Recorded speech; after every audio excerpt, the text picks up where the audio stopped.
Estamos de volta aqui com o nosso estudo de Nefesh HaChaim. A gente chega agora ao nono capítulo do nosso terceiro portão. O terceiro portão no qual a gente está tentando entender quem é Akadosh Baruch Hu, conhecer um pouquinho mais aquele por qual a gente cumpre todas as mitzvot. E o Nefesh HaChaim explicou para a gente, até agora, que existem sempre duas compreensões de Akadosh Baruch Hu, do ponto de vista dele e do nosso ponto de vista. Ou seja, existe Deus de um ponto de vista objetivo, que isso só ele sabe quem ele realmente é. E existe a nossa compreensão, a compreensão subjetiva, limitada, que vai de acordo com o que a gente consegue captar da existência divina. A gente viu que essa diferença entre esses dois lados aparece em várias linguagens, em toda a cultura, em toda a literatura judaica. O Nefesh HaChaim chamou isso de Mibchinato e Bchinateinu, do ponto de vista de Deus e do nosso ponto de vista. No Zohar isso é chamado de Memale Kol Almin, Sover Kol Almin. Memale Kol Almin representa que a Akadosh Baruch Hu está em todo lugar, ele é tudo, nada que existe no mundo é desconectado, desligado de Akadosh Baruch Hu. Porém, isso é do ponto de vista dele, do nosso ponto de vista, ele é Sovev Kol Almin, ele está em torno do mundo. Quer dizer, existe a nossa vida, existe o ser humano, existe o que a gente faz, existe a Akadosh Baruch Hu lá de cima, olhando, vendo o que está acontecendo, mas ele está em torno, ele não é realmente o mundo físico no qual a gente mexe, toca e consegue realmente vivenciar de forma física, certo? A gente viu um pouco da discussão entre o caminho do Nefesh HaChaim, do Gra, e o caminho da Hassidut, de como entender o equilíbrio entre essas duas coisas, o fato de que a Akadosh Baruch Hu preenche o mundo, o fato de que a Akadosh Baruch Hu se encontra fora, e o que tem no mundo é físico, puramente físico, a questão do Tzimtzum, mas no mundo da Kabbalah, essa questão de esses dois lados de Akadosh Baruch Hu também é chamado de Kav e Igul, são dois caminhos da Kabbalah. Em português, a gente poderia traduzir isso como transcendente e iminente. Se a Akadosh Baruch Hu ele é transcendente, ele está em algum lugar, ele está atrás de tudo, de toda a existência, ou se ele é iminente, ele está aqui perante mim, eu consigo ver, consigo tocar nele, digamos assim. Talvez não de forma física, mas eu consigo sentir a presença dele.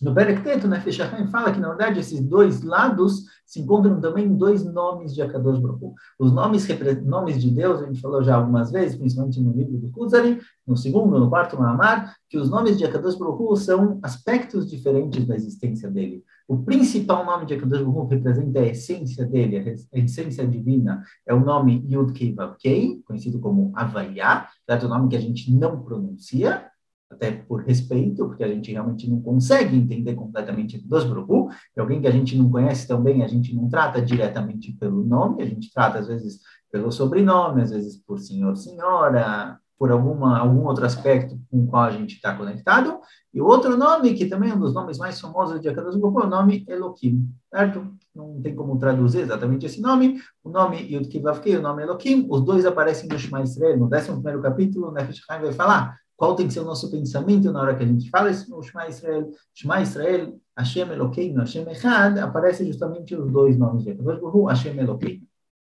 Então, o nome Hashem e o nome Elohim são os dois nomes que representam esses dois aspectos. Yud-Kei Vav-Kei é a essência divina, Elohim é o modo como a gente vê, o modo como a gente se aproxima e reconhece Akadosh Baruch Hu. Por isso eu falo na Nefesh HaChaim, na criação do mundo, se a gente prestar atenção em Sefer Bereshit, todos quase até o fim, certo? No fim a gente vai ter uma pequena mudança, já vamos ver por quê, mas o único nome que aparece durante a criação do mundo é o nome Elohim. Bereshit bara Elohim et hashamayim. Vayomer Elohim yehi or. O nome Elohim é um nome que representa um aspecto subjetivo de Akadosh Baruch Hu. A cada vez que Akadosh Baruch Hu fala que ele vai criar alguma coisa, isso que é criado, ele é conectado com Deus, senão ele não teria vida, mas é um aspecto pequeno da criação, não é a divindade de forma geral. Então, o nome que aparece na criação do mundo, no qual existe uma pluralidade, digamos assim, certo? Um pluralismo, que tem muitas e muitas coisas, uma grande diversidade de coisas, de existências, de espécies, de tipos, isso aparece justamente o nome Elohim. No fim da criação, aparece o nome Havaiá. Aparece o nome de Akadosh Baruch Hu Yud-Kei Vav-Kei, representando, olha, todos esses Elohim que foram criados aqui, todos eles, na verdade, são derivados do nome Havaiá. Não vai pensar que existem vários deuses aí pelo mundo. A palavra Elohim, na linguagem em hebraico, vem da palavra El. A palavra El é uma força. certo? A Kadosh Baruch Hu criou diversas forças no mundo. Existe a força da cura, existe a força humana, existe a força dos animais, a força da natureza, da química, da física. São forças que existem no mundo que se misturam e formam a diversidade que a gente conhece. Mas, de qualquer jeito, não vai pensar que essas forças que tem por aí, elas, cada uma por si só, ela é uma força atzmaït, ela é particular, ela tem força própria. Saiba que tudo isso são aspectos pequenos derivados do nome Havaiá, do nome de Akadosh Baruch Hu. Falando em Nefesh HaChaim, aqui começou a Avodah Zarah. Como começou a Avodah Zarah? Então, vamos imaginar, Akadosh Baruch Hu no começo criou o mundo inteiro. Ele criou no céu o sol que ilumina o mundo, transforma o dia em noite. Ele criou a lua, que tem uma certa força, uma certa influência sobre a maré e sobre outras questões da natureza. Kadosh Baruch Hu criou as estrelas que têm muita influência sobre a formação, sobre a personalidade das pessoas, dependendo de quando você nasceu. Isso aqui pode influenciar muito quem a pessoa é. A Gemara fala de várias questões que têm da influência do mundo astrológico sobre o ser humano. E na geração de nós, foi a primeira geração que começou a fazer Avodah Zarah, começou a fazer idolatria, eles começaram a pegar essas forças, imaginaram, pega o Sol, por exemplo, o Sol é uma força divina que Deus criou, a capacidade de iluminar, de trazer calor para o mundo, e esse Sol, ele tem um anjo que é responsável por ele, tem um anjo que dá vida e dá força para esse Sol, e na geração de Enoch, o que eles fizeram foi desconectar entre a força visível e a Kadosh Baruch Hu. Eles começaram a pensar, começaram a definir, pelo menos, que o Sol, ele existe por si só.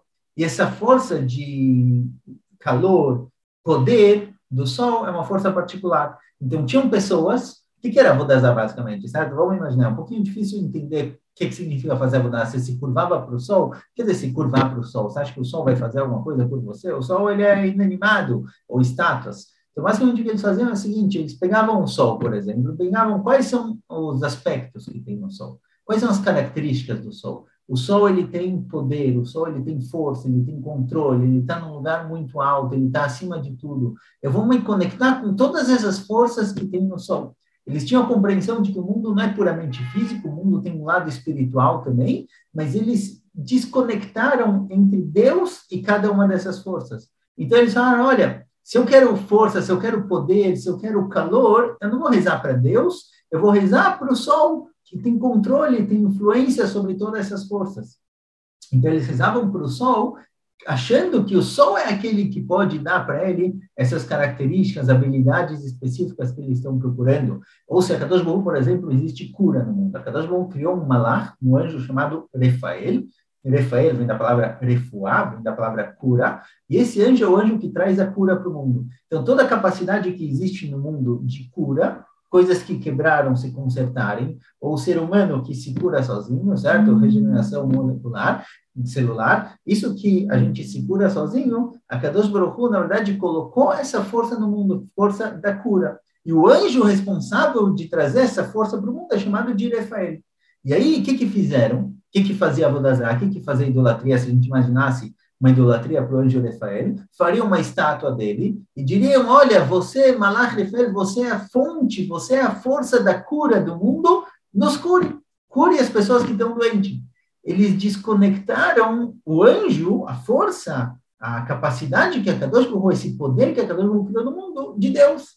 Então, em vez de falar com Deus, eu falava com o anjo, achando, acreditando que o anjo tem poder próprio. Assim começou a idolatria. E às vezes isso não era com um anjo, não era com um astro, às vezes isso era com uma pessoa.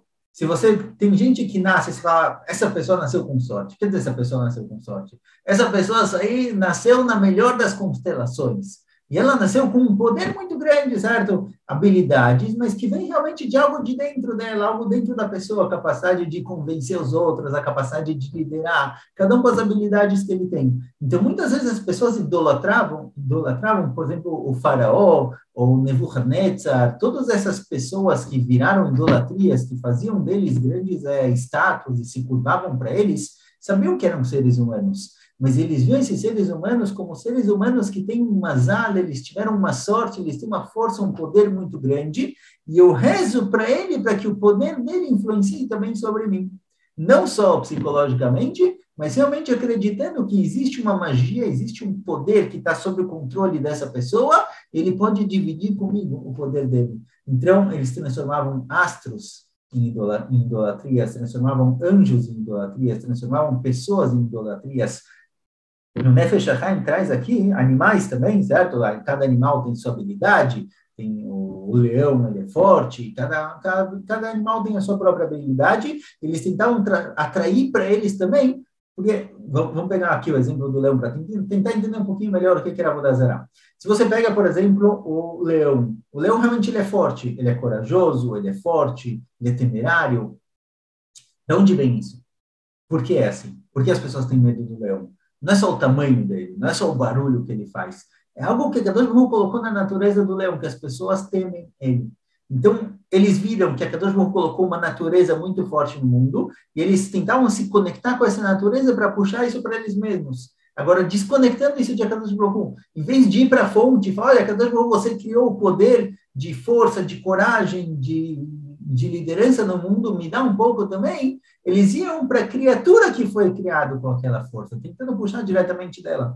Então, o Nefesh HaChaim traz aqui, por exemplo, eles sabiam nomes de anjos e eles faziam juramentos para que esses anjos transferissem a força dele para as pessoas. Isso daqui também é proibido, também era um tipo de Avodah Zarah. Também é possível, certo? Cada um colocou essa força no malach, e a priori, se você tem controle sobre esse malach, você conhece o nome dele, você controla ele, você pode fazer um juramento para que ele transfira para você essa força. Agora, isso daqui é uma proibição, porque se você quer isso, pede diretamente para a fonte, pede diretamente para a Kadosh Baruch Hu. Mas essa era a ideia da Avodah Zarah. Embora a proibição de Avodah Zarah, de idolatria, seja realmente se curvar, fazer um sacrifício para essa idolatria, um incenso, alguma coisa do tipo, mas de forma geral, a ideia de que existem forças no mundo que são desconectadas de Akadosh Baruch Hu, e eu não preciso de Deus para atingir isso, isso daqui é a ideia da idolatria. E muitas vezes, na nossa vida, a gente acaba vivenciando isso, certo?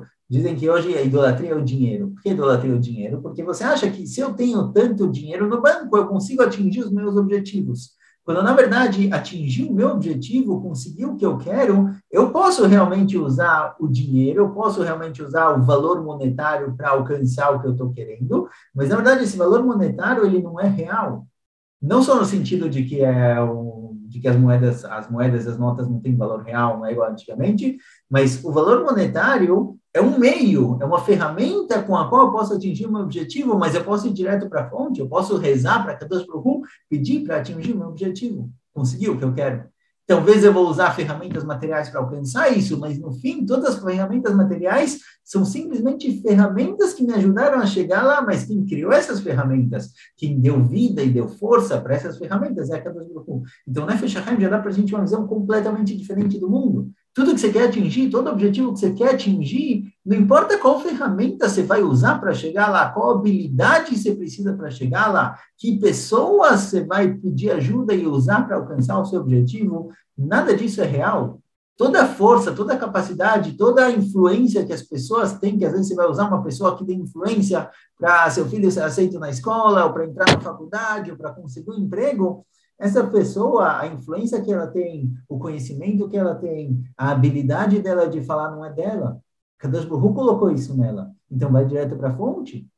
Ou mesmo quando você usa isso, saiba que não é a pessoa que está te ajudando, é a Kadosh Baruch Hu que está ajudando, é através dele. Você vai agradecer a pessoa, porque ela fez a parte dela, e Megalgelim, Schutar de Zakai, quando a Kadosh Baruch Hu trazer alguma coisa para o mundo, ele traz através de pessoas que merecem. Então, pessoas merecedoras trazem coisas boas para o mundo, você vai agradecer a pessoa, mas no fim você vai ter a noção de que tudo bem, de que Kadosh Baruch Hu.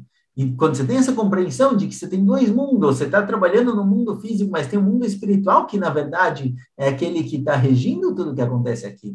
Que toda força, toda habilidade, toda necessidade, toda ferramenta que você usar, ou você precisar, na verdade, a Kadosh Baruch Hu é que criou aquela força no mundo, então seu mundo, sua visão de mundo é completamente diferente. É a Kadosh Baruch Hu que está fazendo o que acontece com você.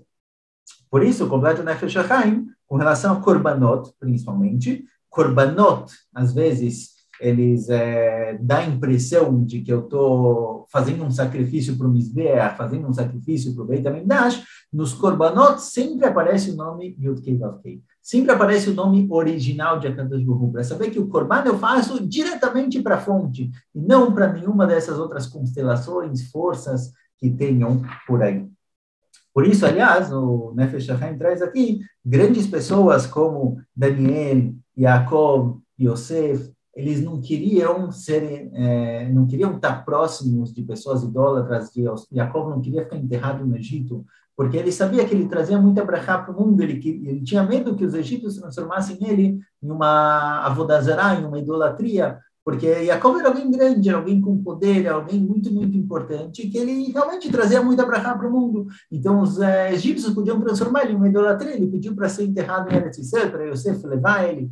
Mas, de qualquer jeito, a gente vê aqui o conceito da idolatria, que vem justamente da situação na qual a pessoa divide, a pessoa separa entre Hashem e Elohim. Entre o Kei Vav-Kei, a fonte de toda a vida, a fonte de toda a força, e o aspecto específico, a habilidade específica que Deus criou no mundo. Então, quanto mais a pessoa avança nessa compreensão de que, na verdade, viver em dois mundos, certo? É muito complicado. Isso, você vai ter que viver no mundo material, você vai ter que lidar com questões materiais, físicas, convencer pessoas, falar com pessoas, usar suas habilidades, usar seus recursos, seja dinheiro, seja conhecimento, mas saber que, na verdade, quem te dá essas habilidades e o que está fazendo com que seu objetivo seja alcançado é a Kadosh Baruch Hu. Viver nesse mundo que se não tem essa dissonância entre os dois lados na verdade, a vida judaica como se deve. Então, talvez esse é um dos principais capítulos aqui do Nefesh HaChaim, o 9º capítulo aqui, de realmente entender que existem dois mundos, existem dois níveis, e a gente tem que estar sempre vivendo no mundo físico com a consciência do mundo espiritual. A gente vive no mundo de Elohim, mas conectado com Hashem. Zé Hashem, em breve continuamos. Até mais.